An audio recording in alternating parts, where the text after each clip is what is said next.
वज़ीर-ए-आज़म शहबाज शरीफ ने कहा कि पाक भारत जंग में आपकी दुआओं से दुश्मन को सबक सिखाया। पाकिस्तान ने भारत को वो सबक सिखाया जो पूरी जिंदगी याद रखेगा। मकबूजा कश्मीर की वादी बेगुनाहों के खून से सुर्ख हो चुकी है। नरेंद्र मोदी ने कश्मीरियों पर जुल्म के पहाड़ ढाए। फैसला कर लें कि जंजीरें काटनी और बेड़ियां ख़त्म करनी है। लोग ताना देते थे कि ये लैपटॉप वापस नहीं बल्कि रिश्वत है। लैपटॉप रिश्वत होती तो क्या आज नौजवान डॉक्टर इंजीनियर बन सकते थे? अब तक एक भी लैपटॉप सिफारिश पर नहीं दिया गया। वो मुजफ्फराबाद में तलबा में लैपटॉप तकसीम करने की तकरीब से खिताब कर रहे थे।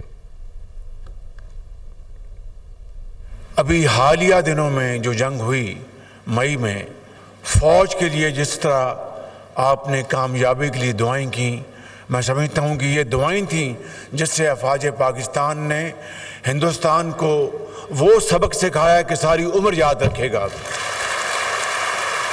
मोदी ने तो कश्मीर के अंदर जुल्म के पहाड़ ढाए और किस तरह कश्मीरियों के ऊपर बर्बरियत और जुल्म की दास्तान आप जब पढ़ते हैं तो आंखें नम हो जाती हैं। आज भी कश्मीर की वादी में उन बेगुनाहों का खून बह रहा है। उनकी खून से कश्मीर की वादी सुर्ख हो चुकी।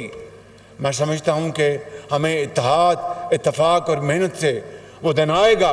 मेरे बुजुर्गों, मेरे भाइयों और नौजवान बेटे और बेटियों, मेरी बात याद रखना कि अगर हम ये फैसला कर लें कि हमने ये जंजीरें काटनी हैं, ये बेड़ियां हमने ख़त्म करनी हैं, तो फिर मैं समझता हूं कि वो दिन आएगा जब आपकी मेहनत और अज़मत से कश्मीर बनेगा पाकिस्तान।